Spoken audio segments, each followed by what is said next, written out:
just remind you of original sin. Steve Jobs left that for us, bitten fruit.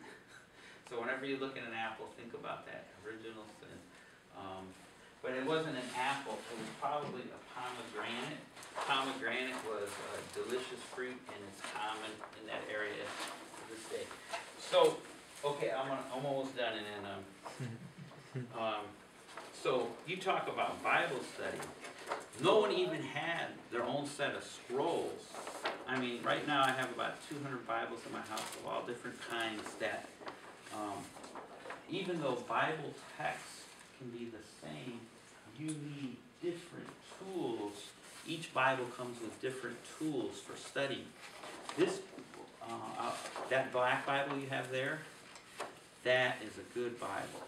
There was a man, and he spent his whole life, and he came up, his name was Thompson, and he created the Thompson Chain Reference Bible.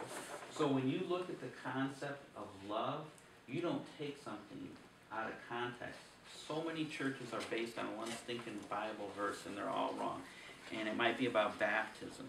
And so that's why we have 50,000 different denominations in Christianity. That's why the Muslims laugh at us, because we can't even show unity. You know, we're just all broken up, and someone gets picked off, so they leave and start another church. Well, anyway, so we had the Dead Sea Scrolls, which were 300 BC. We have scrolls from Jesus' time. We have scrolls from 500, scrolls from 1,000. Every character in those scrolls match character for character throughout history. And this is one cool Bible. This is called the Interlinear Bible. It has Hebrew, Greek, and English. And so if you look at this, this has Hebrew.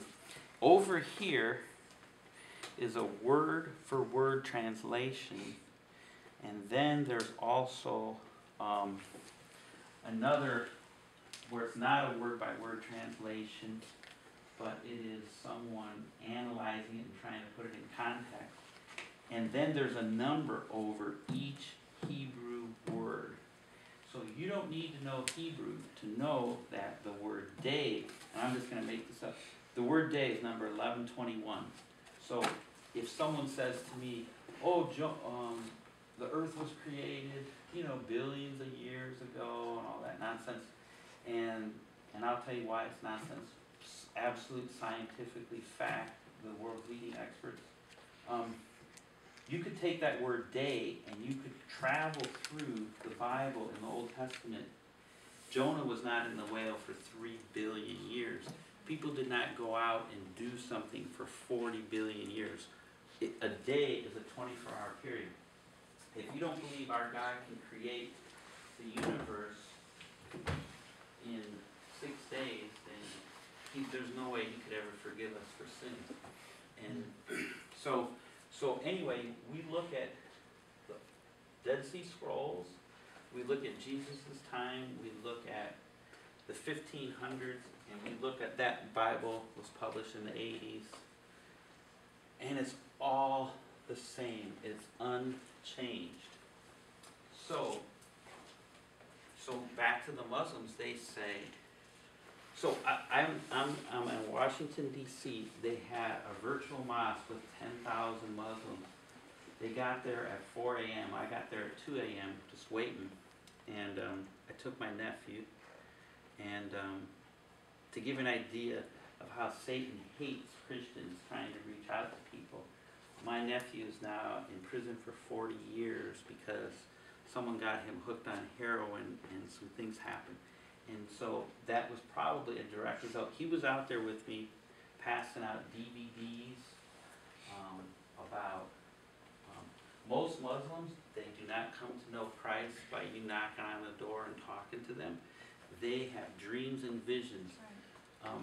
There have been entire villages where all of a sudden they wake up and they come out and they're talking and they say, Autumn, did something happen to you last night? Yeah, what happened? And JK, did you have a dream last night? Yeah. Wendy, did you have a dream? And we start talking, and we all had the same dream.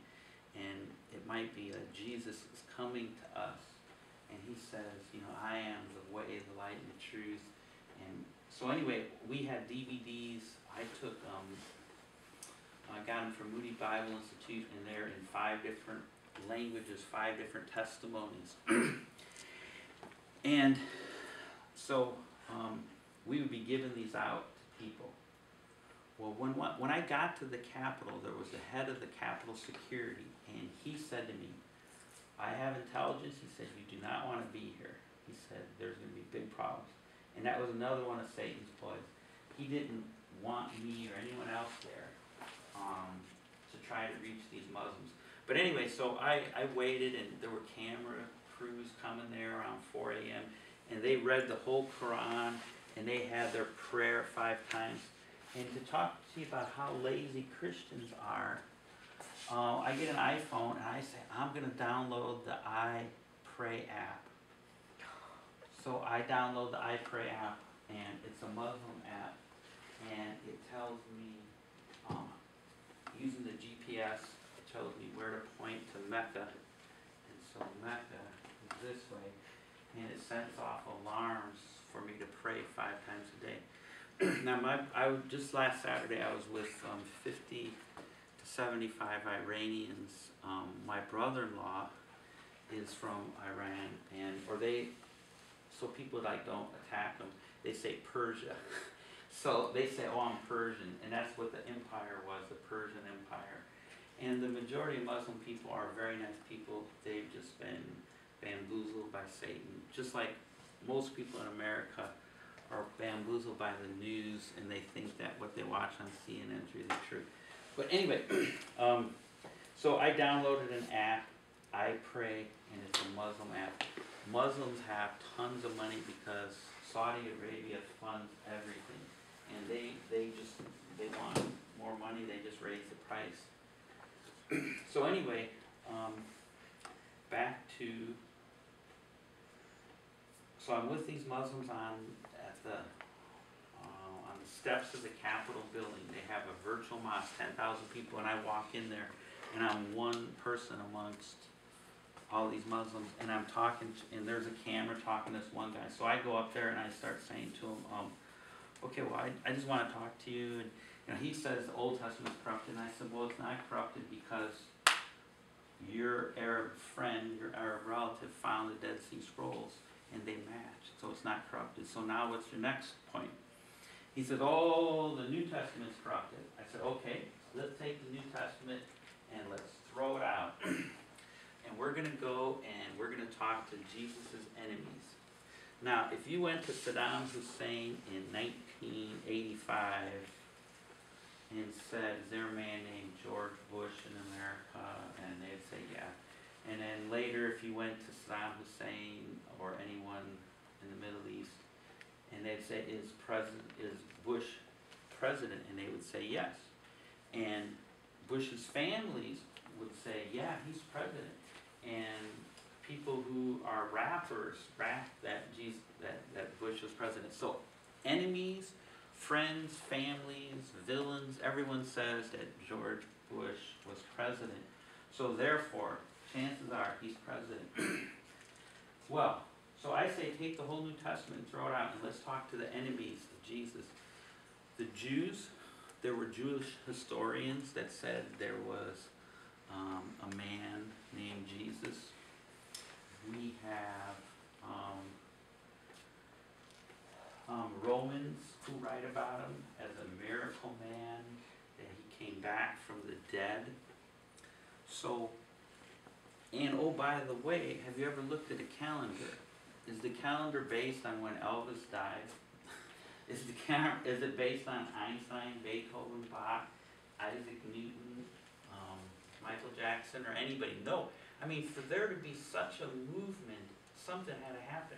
And in Rome, you know, they had all the Colosseum, and those people were really killed. Now, if I said to you, Jay, I'm going to kill you unless you say Notre Dame is run by the Vatican Mafia, okay? I'm going to kill you. You'd probably give up and you would say, okay, I'll denounce. But these people, they died all kinds of cruel methods. So anyway, back to Islam. A prophet cannot contradict anything in the past. And there's nothing but contradictions. So I went to the Summit on Islam, and I'll just tell you this. There is no historical record of anyone named Muhammad. There's no historical record of a city named Mecca back in the 600s, which is when he was there. And so the Quran is made up of things plagiarized, all kinds of inconsistencies. And get this, 80% of the people who are Muslims do not know Arabic. So they're memorizing this, they don't even know what they're memorizing. And if you would read the Quran, there's no question at all to kill the infidel. They say Islam means peace. There's only peace if everyone is Muslim. And Islam is really a business. They do microfinancing and all kinds of stuff. But back to the Bible. So we know that the text has been unchanged. Now, I just happened to come into this room. And these cards were here. And this was here. And this is really great for illustrating.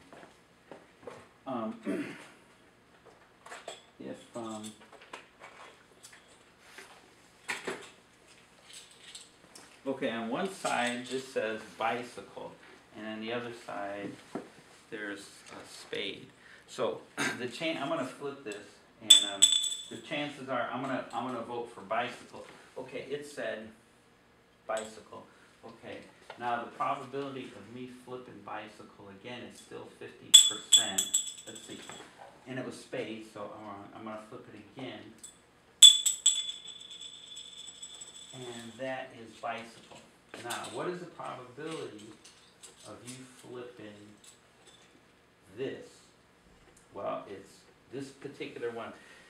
You have two choices here, so remember the number 2. You have two choices there, so that's 2 times 2 is 4, and you have two choices here, so 2 times 2, 4 times 2 is 8. There's 8 possible things that could happen.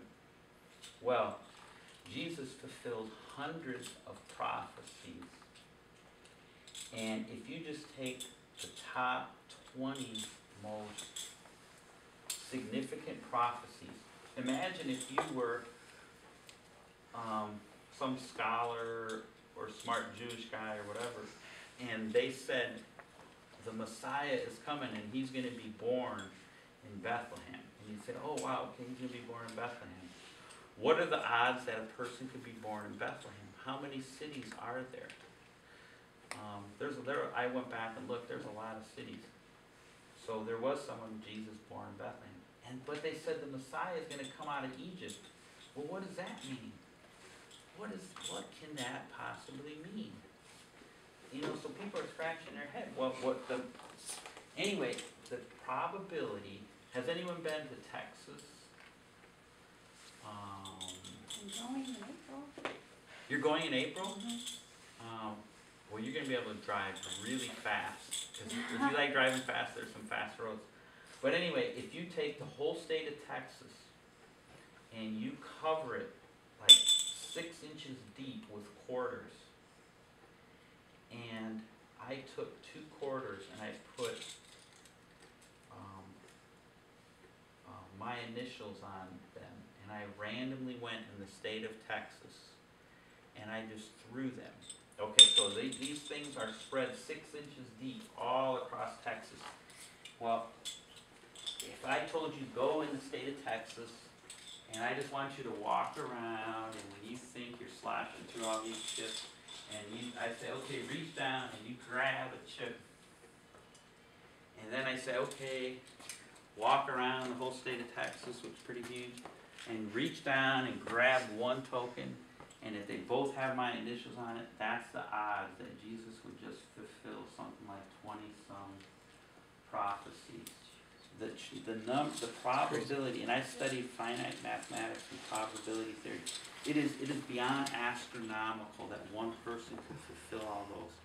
There's no question that Jesus is the Messiah. Absolutely not one doubt. It's just so. People say, okay, I need someone.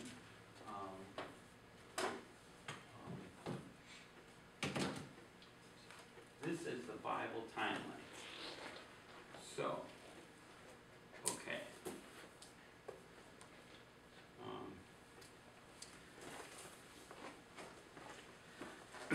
The Bible timeline is 4004 BC is when Adam and Eve were created. And I won't go through all this, but the Bible timeline says that it's 4004 BC if you study all the dates. Well, do you know what happened when we had the Great Flood? Does anyone know what happened with the Great Flood? It was a worldwide flood. There, and if you study all the levels of sediment, I mean, it was massive. There was a worldwide flood. There's no question about it. In fact, the Grand Canyon cries out with everything destroyed at one period in time. All these fossils are at one period in time. There's trees out in the middle of the ocean. And we know, I'll tell you two quick stories. Who remembers Mount St. Helens? And in the 1980s, what happened in the 1980s? Well, I had friends who moved out there, and this volcano erupted, and so these young entrepreneur kids who were like 10 and 12, they collected ash, and when they come back visiting, they would sell it to their friends in baby food jars, for the families. This is Mount St. Helens ash, transported all the way. Well, anyway, it was a powerful event. It was a powerful event. Well, guess what?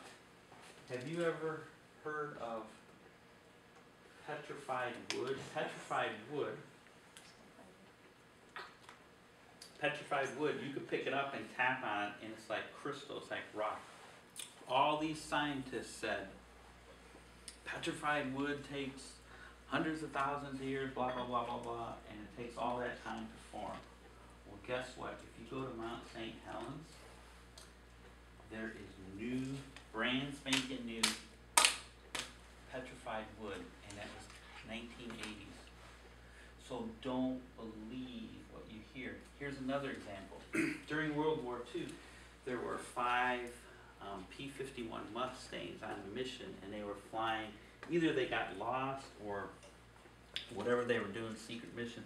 They were over some area like Greenland, and they disappeared, and no one ever heard from them. So there was a wealthy man, I think from Kentucky, and he said, man, it's just not right. We are going to go look for these. Anyway, this is surveying equipment, and I brought this to make people think. When you could survey the Bible at a high level, these are binoculars, you could look for a high level, or you can get down to this level. And when you read the Bible, don't go, if someone says, oh, read a chapter a day, don't do that. Just read it at the right, and when you read a word, treasure each word, and close your eyes and imagine what is behind that, and go slow. So when you're going slow, you're using this. And then there are times where you want to do this. And this is a microscope. And I just put the Dead Sea Scroll. This is a replica of the Dead Sea Scrolls. Somewhere there's, who wants to get baptized? By the way, how many ounces of water do you have to be baptized? Is that in the Bible? No. Anyway, but yet churches just freak out all about that. And you don't need to be baptized to be a Christian. It's just a nice thing.